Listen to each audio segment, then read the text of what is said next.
दोस्तों, आज हम आपके लिए एक और सत्य लेकर आए हैं।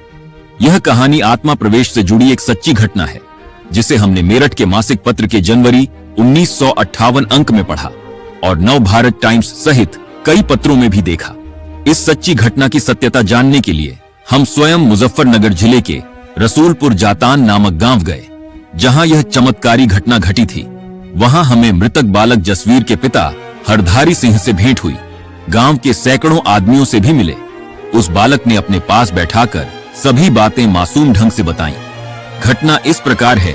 जिला मुजफ्फरनगर के गांव रसूलपुर जातान में हरधारी सिंह और श्री राजा सिंह के सुपुत्र हुए, जिनका नाम शुभ रखा गया। जब यह लड़का 3 वर्ष और 4 महीने का था, वह अचानक गंभीर रूप से बीमार हो गया। उसके चेचक निकले आए और बहुत इलाज कराया गया, परंतु कोई लाभ नहीं हुआ। अंत में बालक शुभ बीमारी से मृत्यु को प्राप्त कर ली। वह रात का समय था, इसलिए सुबह उसका अंतिम संस्कार करने का निर्णय लिया गया। अतः शुभ के मृत शरीर को ठंडे स्थान पर रख दिया गया। उसी मुजफ्फरनगर जिले में एक दूसरा ग्राम भेड़ी है, जो रोहाना के निकट स्थित है।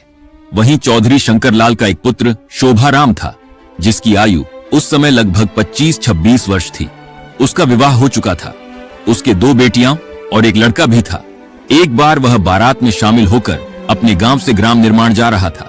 उसी बारात में भेड़ी निवासी शंकरलाल पुत्र शोभाराम सम्मिलित था। वह बारात में अपना रथ स्वयं चला रहा था। रास्ते में अचानक उसका रथ गड्ढे में धंस गया और रथ का पहिया उसकी गर्दन पर से गुजर गया। अत्यधिक रक्तस्राव के कारण वह वहीं अचेत होकर गिर पड़ा। उसकी स्थिति देखकर लोग घबरा उठे। अचेत अवस्था में ही उसे प्रथम डॉक्टर के पास ले जाया गया और फिर रोहाना मिल्स अस्पताल में भर्ती कराया गया। उसी रात लगभग 12 बजे शोभाराम की मृत्यु हो गई। सबने मिलकर उसका दाह संस्कार कर दिया। शोभाराम की मृत्यु ठीक उसी दिन हुई, जिस दिन रसूलपुर जातान गांव में श्री हरधारी सिंह के पुत्र शुभ की बीमारी से मृत्यु हुई थी। प्रातःकाल जब सब लोग रोते बिलखते हुए शुभ के मृत शरीर को उठाकर जंगल में दफनाने ले जा रहे थे, तभी अचानक देखा गया कि शुभ का मृत शरीर हिलने लगा। लोग हैरान हो गए।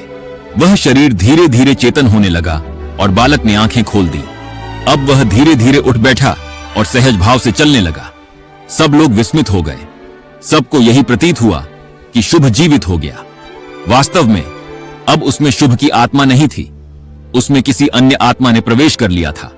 वह आत्मा थी शोभाराम की। वह आत्मा शुभ के मृत शरीर में प्रवेश कर चुकी थी। यह बालक अब पूर्व जन्म की सभी बातें याद रखता था। वह स्वयं को युवक बताने लगा। वह कहता, मैं त्यागी ब्राह्मण हूं, तुम लोग सिंह हो। मैं तुम्हारे घर का अन्न नहीं खाऊंगा।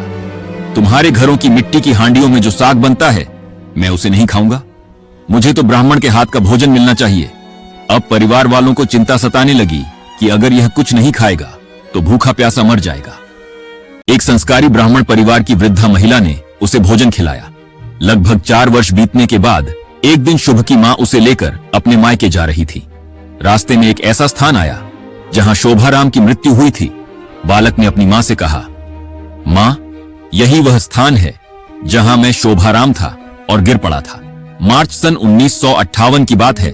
श्री जगन्नाथ, जो भेड़ी के निवासी थे, एक दिन अपने किसी कार्यवश गांव रसूलपुर जातान पहुंचे। वहीं वह बालक शुभ अपने दोस्तों के साथ खेल रहा था, तो शुभ ने पुकारा, अरे जगन्नाथ। जगन्नाथ यह सुनकर चौंक गया। उसने कभी उस बालक को देखा तक नहीं था। उसने कहा, मुझे यहां किसने पुकारा है? तभी शुभ बोला, मैंने तुझे पुकारा है, मैं शोभाराम हूं, मुझे मेरे गांव भेड़ी ले चल। जगन्नाथ हैरान रह गया। उसने शुभ से पूछा, तू कौन है और किसका लड़का है? पूरी घटना विस्तार से बता दी। जगन्नाथ आश्चर्यचकित होकर बोला, तू मरने के बाद फिर यहां कैसे आ गया? शुभ उत्तर दिया, मेरे शव को जब श्मशान में रखा गया, तब मुझे कोई और खाली जगह नहीं मिली और मैं इस शरीर में प्रविष्ट हो गया। जब जगन्नाथ भेड़ी पहुंचा तो उसने गांव वालों को पूरी घटना सुनाई। बालक शुभ भेड़ी पहुंचा तो वहां के सब लोगों ने उसे पहचान लिया। सबका नाम लेकर राम राम किया। महिलाओं ने उसे गोद में उठाया। बच्चों ने उसे खेल में शामिल किया। एक ग्रामीण व्यक्ति जो उसी रथ में था जिससे शोभाराम की मृत्यु हुई थी, उसने पूछा, मेरा नाम क्या है? शुभ ने कहा, तुम्हारा नाम तो भूल गया हूं, लेकिन इतना अवश्य याद है कि जब मैं रथ से गिरा तो तुमने ही मुझे उठाकर पास के गोदाम में लिटाया था। यह सुनकर वह व्यक्ति चौंक गया और मान लिया कि वास्तव में यही आत्मा शोभा राम की है। शुभ को अब बहेड़ी गांव ले जाकर वहां के घर दिखाए गए। वह सबको पहचानता गया। वह सीधा अपने घर गया।